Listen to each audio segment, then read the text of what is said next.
Jóvenes, buenas tardes. Buenas tardes, licenciado. Buenas tardes, licenciado. Vaya, bueno, se mira el documento, jóvenes. Sí se ve, licenciado. Sí, Bueno, gracias. Tengo 15 minutos de estar batallando con esto. Estaba ingresando un código que no correspondía y decía que el micrófono estaba desactivado porque hay demasiados alumnos, dice. Bueno.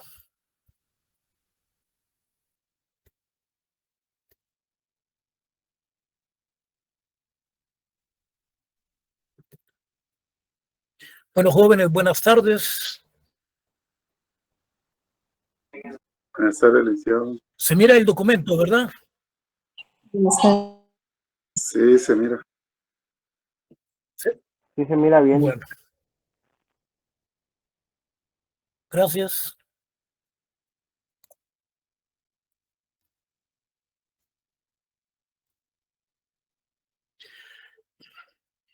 Bueno, para los jóvenes que no recibieron las 2 primeras clases, pues cuando tengamos el momento oportuno le vamos a dar una repasadita a lo que hemos venido analizando. Sin embargo, para los que sí, porque así continuamos con la programación. Bueno, el día de hoy vamos a estudiar lo que es el materialismo histórico dialéctico y que esto radica fundamentalmente en toda la evolución histórica de lo que ha sido el derecho agrario. El derecho agrario surge entonces en la etapa primitiva, luego pasa a la etapa esclavista, pasa a la etapa feudal, a la etapa capitalista y luego llega a un socialismo o a una etapa socialista. Prácticamente es un socialismo tecnificado porque se parece mucho a lo que es la etapa primitiva. Bueno, vamos a principiar con el modo de producción en la comunidad primitiva. Desde luego, nace la sociedad humana. En diversas regiones de Europa, en Asia, África, habitaba una raza de monos antropoides altamente desarrollada. De estos lejanos antepasados surgió el hombre. Cualquiera de ustedes me dice, licenciado, pero si el hombre surge por la creación de Dios. Bueno, nosotros, desde un punto de vista filosófico, vamos a analizar lo que es el desarrollo de la sociedad, desde un punto de vista eminentemente filosófico. Si se analiza desde un punto de vista religioso, entonces ya analizamos ya aspectos de carácter religioso de la creación del hombre, cómo es que surge a través de la mano de Dios. Pero nosotros, como lo miramos del punto de vista filosófico, lo miramos como hablaban muchos filósofos, muchos sociólogos, que venimos del mono, de estos antropoides, que prácticamente eran personas que vivían en la época, en inicios de la civilización. Entonces, la diferencia radical entre el hombre y los animales nace desde el momento en que el hombre crea los instrumentos. De aquí arranca la fabricación de herramientas y comienza el trabajo. En otras palabras, la creación de los instrumentos en esa época, como hablemos de lanzas, hablemos de flechas, va iniciando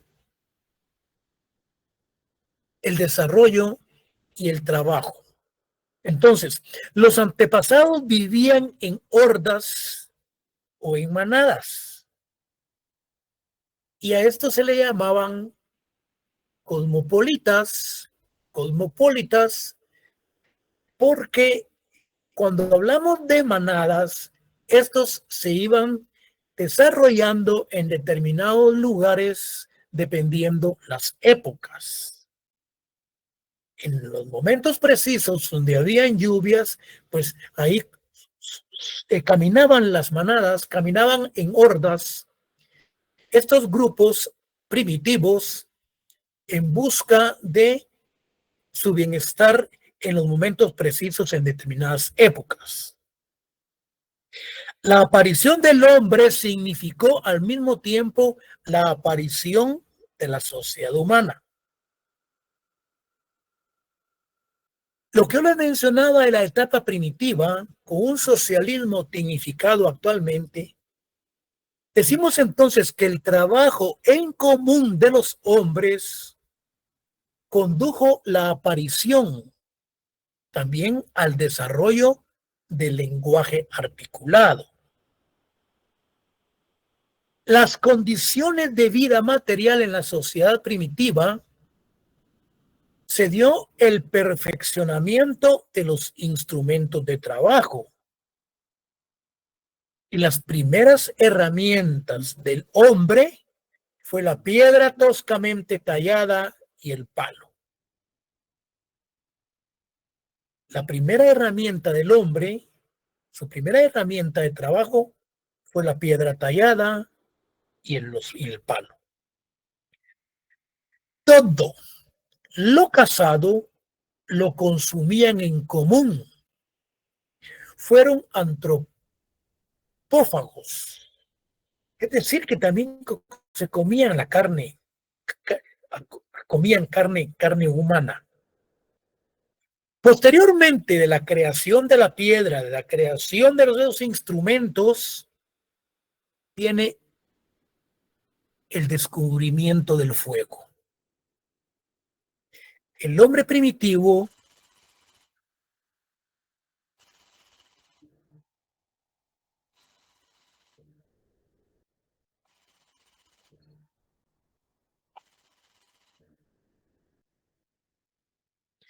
disculpen jóvenes, decíamos que el hombre primitivo observó que el fuego se originó por frotación.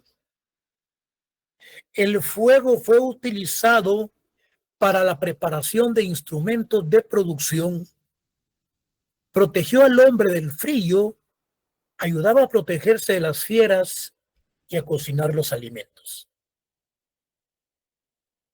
Todo esto que estamos viendo, esta frotación de dos palos, al frotarlos constantemente durante cierto lapso y se le ponía paja seca, produce fuego, o bien con aquellas unas piedras que también producen fuego al estarlas frotando.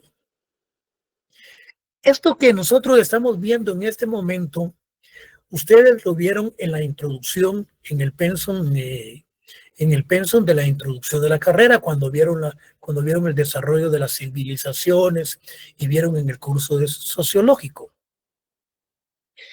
Bueno, por eso solo le estamos dando una par de pinceladas a todo esto. Como consecuencia surge la edad de piedra. Surge la edad de bronce y posteriormente la edad de hierro. Consecuentemente surge la edad de piedra, la edad de bronce y la edad de hierro. En ese contexto del desarrollo de la civilización de la etapa primitiva, surge lo que es el invento del arco y de la flecha y el nacimiento de la ganadería. Es posible que el día del examen se les pregunte a ustedes, momento preciso en que surgió la creación del arco y la flecha y a la vez el nacimiento de la ganadería. También se creó la piedra, también se creó el fuego. Entonces nosotros inmediatamente nos ubicamos en lo que es la etapa primitiva. Acá aparece la caza y de su progreso nace también la ganadería. Siendo el primer animal doméstico el perro, la cabra, la vaca, el cerdo, el caballo. Si ustedes se dan cuenta cómo es que viene desarrollándose desde la etapa primitiva hasta este momento. Luego viene lo que es la aparición de la agricultura primitiva. Yo en clase se los mencionaba que los primitivos recogían los frutos y las raíces de las plantas con que se alimentaban. El hombre comenzó a advertir la germinación de las simientes caídas en la tierra y así surgió la agricultura. Aquí hemos venido mencionando la etapa de la edad de piedra, la etapa de la edad de bronce, la etapa de la edad de hierro, que ha traído una secuencia. Sin embargo, mencionábamos también la creación de las piedras talladas, la creación del fuego. ¿Y cómo surge la agricultura entonces? De que los primitivos miraban que caían las frutas de los árboles y las semillas que germinaban.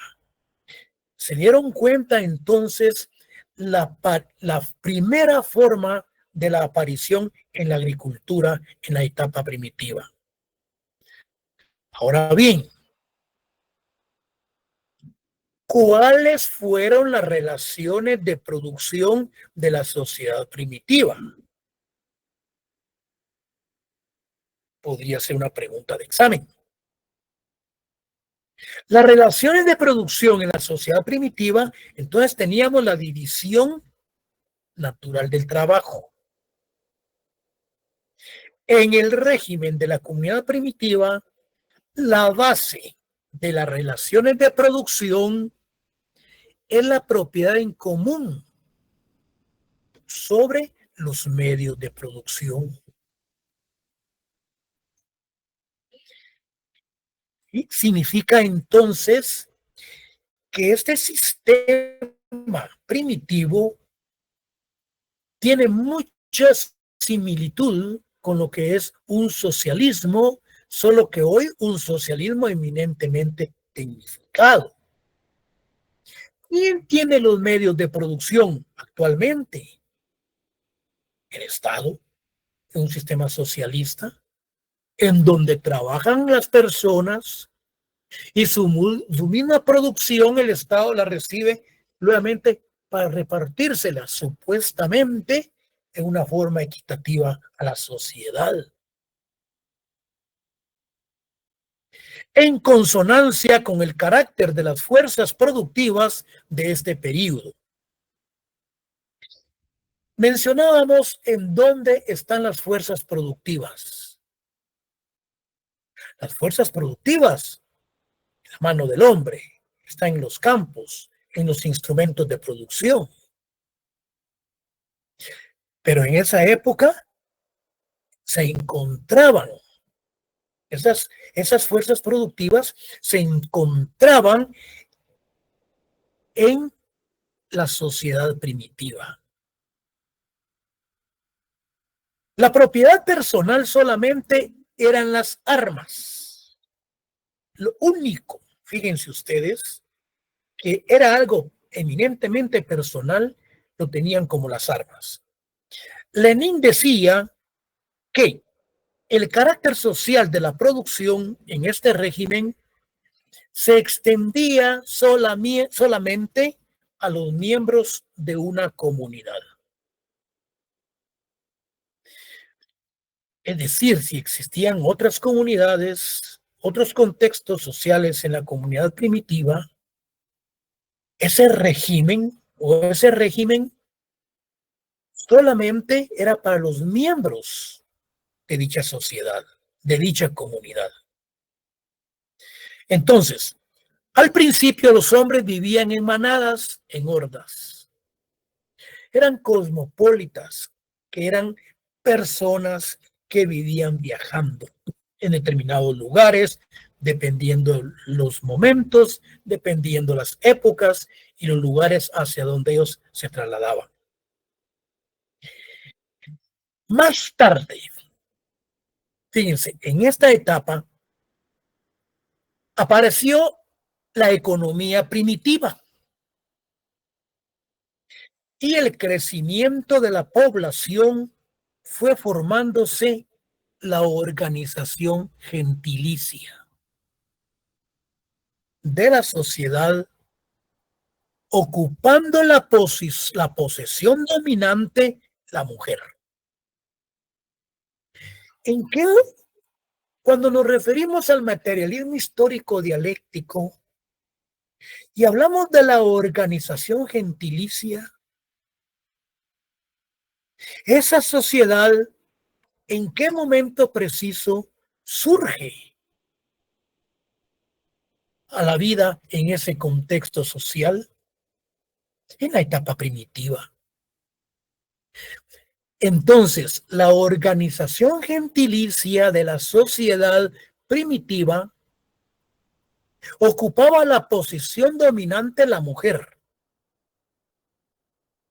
La casa corría a cargo de los hombres, teniendo más importancia la economía en la agricultura y la ganadería.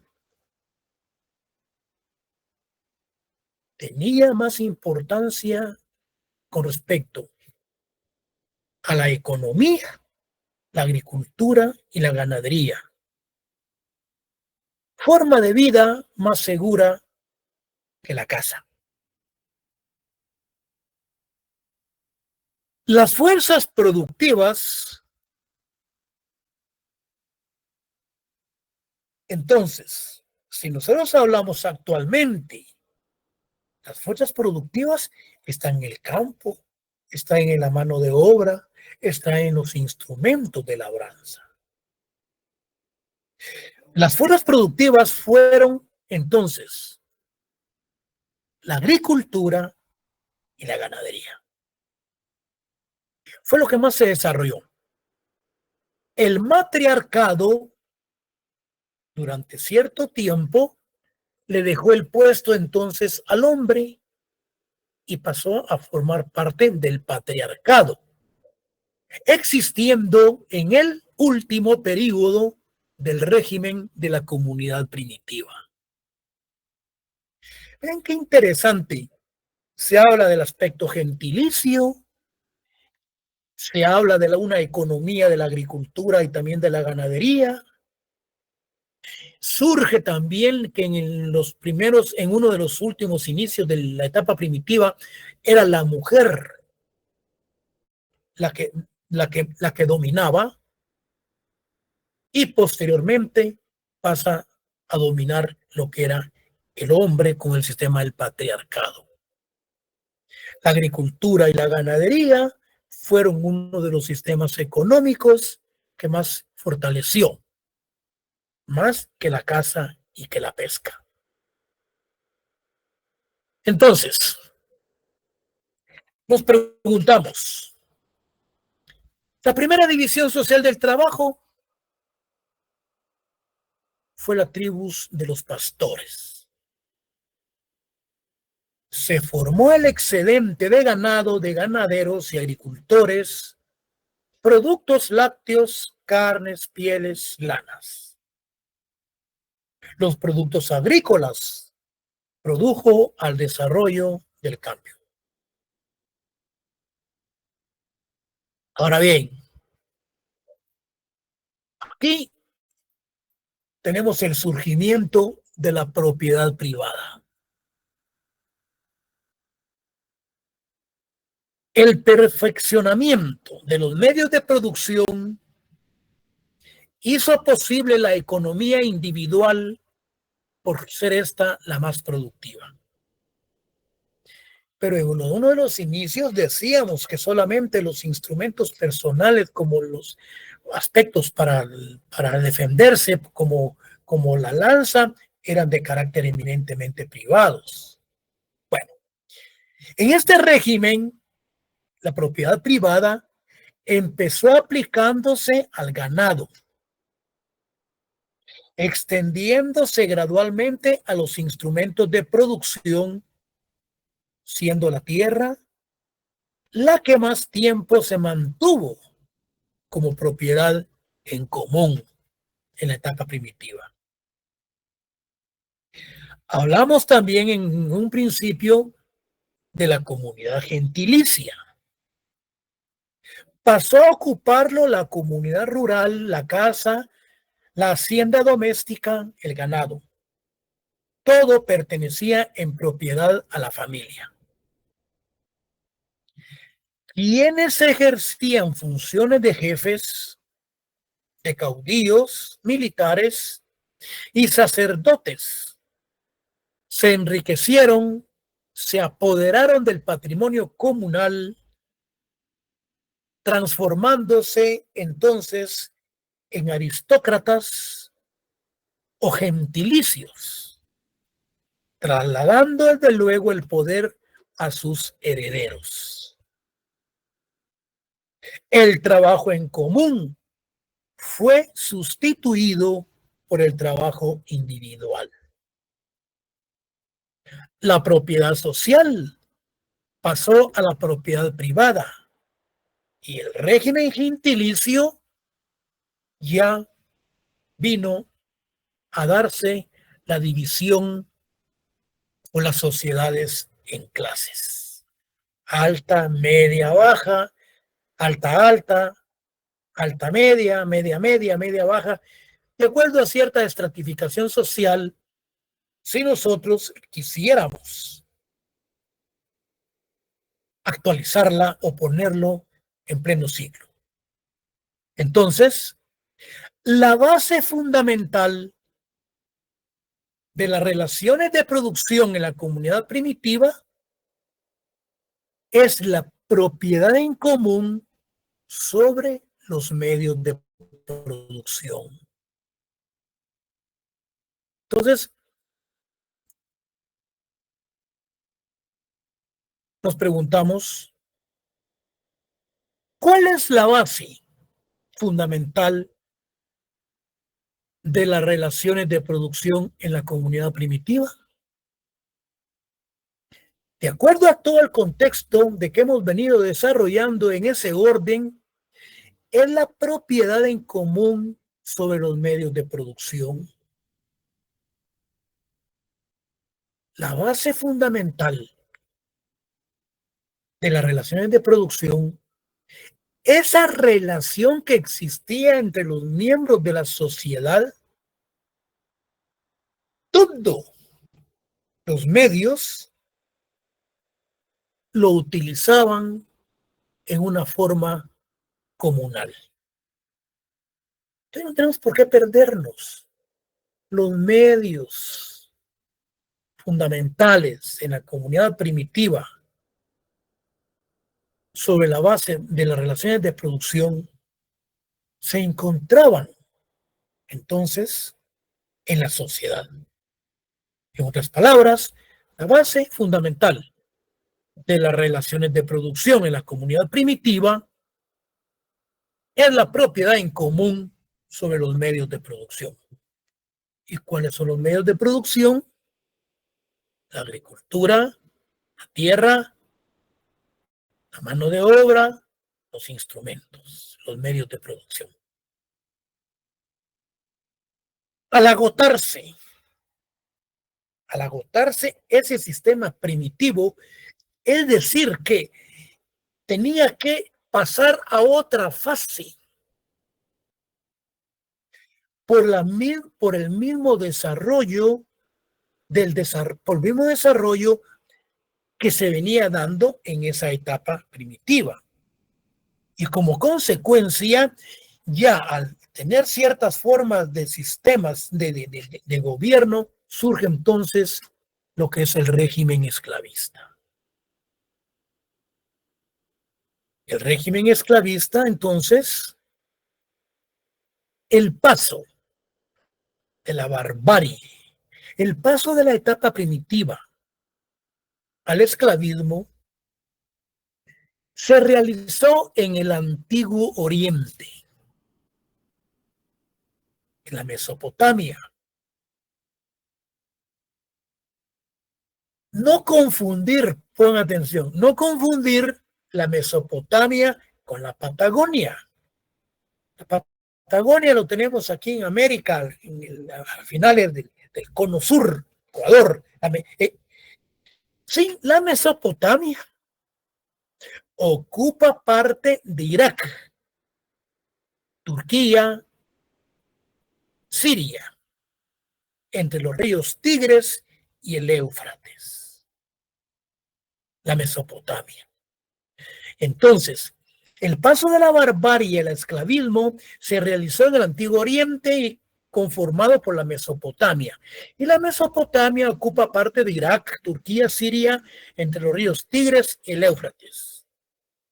Egipto, India, la China floreciendo en Grecia. Entonces, el ciudadano es un ser humano, fíjense pues, lo que hablaban los griegos, fíjense. El ciudadano es un ser humano, decían los griegos, que posee logos. Del griego significa pensamiento, concepto, palabra, razón como capacidad humana, razonamiento, argumentación, discurso e instrucción. Es cuando hablamos de filosofía, cuando ustedes vieron filosofía, vieron filos, ¿qué es? Amigos, en latín, y logos, tratados de los conocimientos filosóficos. Entonces, el ciudadano es un ser humano que posee logos, que es una persona con conceptos y con palabras y que es una persona inteligente. Es decir, entonces, que el ser humano es un ser inteligente. Y el esclavo aparece en la sociedad esclavista como carente de inteligencia. Cuando hablamos entonces de la esclavitud, aquí estamos hablando entonces de personas pensantes, de personas que tienen gran conocimiento y de personas carentes del mismo. Y estos carentes del mismo son los esclavos, que los consideraban de segunda categoría. Bueno, para los griegos, o sea, esa conciencia, consideraban a los esclavos y los trataban como cosas. Por ello, los esclavos son propiedad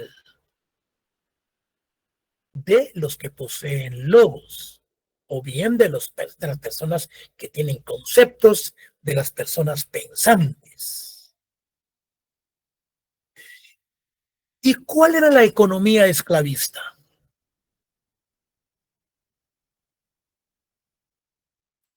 Pregunta de examen. ¿Cuál era la economía del sistema esclavista? Era una economía natural. ¿Por qué se le llama economía natural?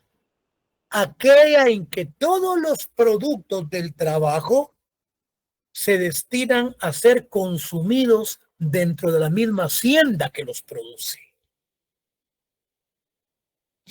Por eso nosotros nos preguntamos, ¿cuál era la economía esclavista? Bueno, la economía natural.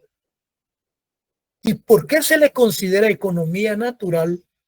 Porque todos los productos que se daban en determinados lugares eran productos que se consumían ahí mismo.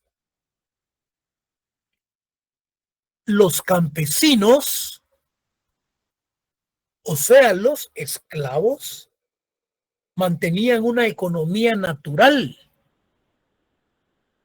obligados a vender una parte de sus productos en el mercado para comprar los suyos a los artesanos y pagar los impuestos en dinero, por lo que el producto del trabajo de los artesanos y de los campesinos se fue convirtiendo en mercancía. Entonces, en el sistema esclavista, teníamos como personas que se dedicaban a dichas actividades a los campesinos y a los artesanos, quienes intercambiaban sus productos. Los pobres recorrían en busca de préstamos. Fíjense pues. Qué interesante esto, cómo es que se va desarrollando esa evolución de la sociedad. En el sistema esclavista, los pobres, sinceramente, recurrían a los préstamos, ya sea en especie y en dinero. Los ricos les prestaban los instrumentos de producción y si estos no pagaban, los reducían a la esclavitud, despojándolos de sus tierras, y así surgió la usura, que contribuyó a enriquecer a los unos y a juzgar económicamente a los otros. Es decir, que prácticamente esta etapa de la esclavitud que va surgiendo con los campesinos y los artesanos, y va surgiendo la institución de la usura, que actualmente nosotros la tenemos, aquellas personas que cobran más del 6% de los intereses anuales. Son usureros. Y en esta etapa entonces de la esclavitud, la propiedad privada se hizo extensiva a la tierra y principió a venderse. Si el deudor no podía pagar al prestamista, o sea, el prestamista, si el deudor no podía pagar, el prestamista se veía obligado a abandonar su tierra y a vender en esclavitud su persona y la de sus hijos. En otras palabras,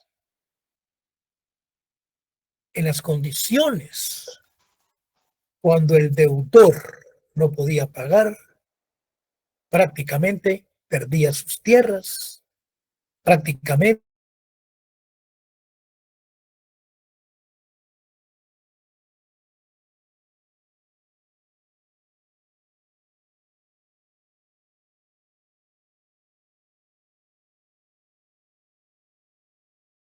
su propia entidad como un ser carente de inteligencia y de razón, negándoseles características del ser humano.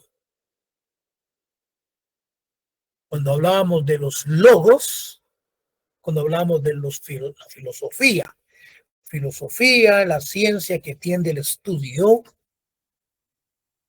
y a manifestar la realidad de los hechos. Y el logos, filosofía, filos amigo, logos tratado. Y los logos, pues, se les consideraba aquellas personas con gran capacidad mental, mientras que a los otros que no tenían logos eran personas carentes de inteligencia. Independientemente también de esas formas que a través de la usura se fueron apoderando, se fueron engrandeciendo de esclavos porque estos no podían pagar sus préstamos, también se daban las guerras entre esos grupos que se fueron conformando en la sociedad. Y el enfrentamiento de los grupos esclavistas y esclavos, señores, se dieron las muertes. Y los vencedores convertían a los vencidos en esclavos, aprovechándose de su fuerza de trabajo. De los instrumentos de la piedra fueron sustituidos por instrumentos metálicos, el hacha y el arado. Como consecuencia, entonces, nace la figura del préstamo. Al deudor insolvente lo convertían en esclavo y se aprovechaban de sus parcelas. El trabajo de los esclavos era la base de la existencia de la sociedad. Aquí surgen los príncipes, reyes, y se daban entonces el tráfico de esclavos.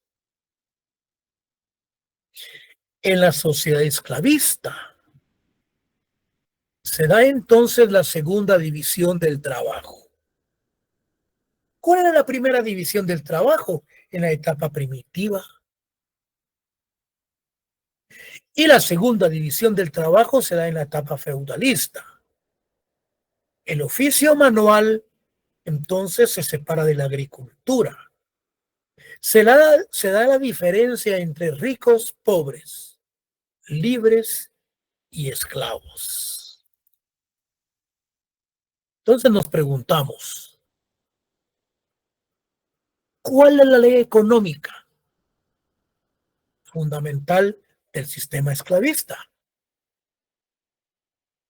Se basaba entonces en la producción mediante la explotación de los esclavos para el consumo de los esclavistas a base de la plena propiedad de estos sobre los medios de producción y sobre los esclavos mismos.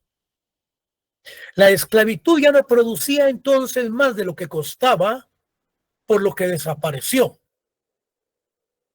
Y le da paso entonces al sistema feudal. Entonces, ¿quiénes eran los sujetos del sistema? Los sujetos del sistema de relaciones de producción en la etapa esclavista, el señor esclavo y los señores esclavistas. Surge este sistema entonces cuando se da la usura y se van desarrollando las relaciones de producción. Pero como dice Marta Harnecker y Alexandrou en su materialismo histórico dialéctico, que la sociedad viene dándose a través de un desarrollo constante. Por lo tanto, al ya no darse la capacidad de la etapa primitiva, se pasó la etapa de la esclavitud. Y esta, a través del desarrollo de la sociedad, va surgiendo entonces el sistema feudal. Y en el sistema feudal, ¿quiénes son los sujetos de las relaciones de producción? El señor feudal, o sea, las personas que se adueñaron en la etapa de la esclavitud, que son los señores feudales, y los esclavos que van formando parte de ese sistema feudal y a quienes se les llama siervos de la gleba. Pienso, jóvenes, que en el material que se les está enviando habla sobre cada uno de estos sistemas desde el punto de vista de su sistema, de sus formas y sus relaciones de producción, la base económica de las relaciones de cada uno de ellos. Acá nos vamos a quedar para continuar el día viernes con el régimen del sistema feudal. Vamos a entrar al sistema capitalista, luego al sistema comunista y vamos a entrar a un sistema eminentemente socialista. A ver si nos da el tiempo para la otra cátedra. Si no, lo vamos a ver ya desde el punto de vista físico el próximo día lunes en la cátedra que va a ser presencial. Acá nos vamos a quedar. Vayan tomando ustedes nota de cualquier duda que vaya surgiendo para irla desarrollando, aclarando en la próxima clase. Acá nos quedamos y nos miramos el día viernes, jóvenes. Pasen ustedes feliz tarde. Feliz tarde, licenciado. Feliz tarde, licenciado. Feliz tarde. Feliz tarde, jóvenes.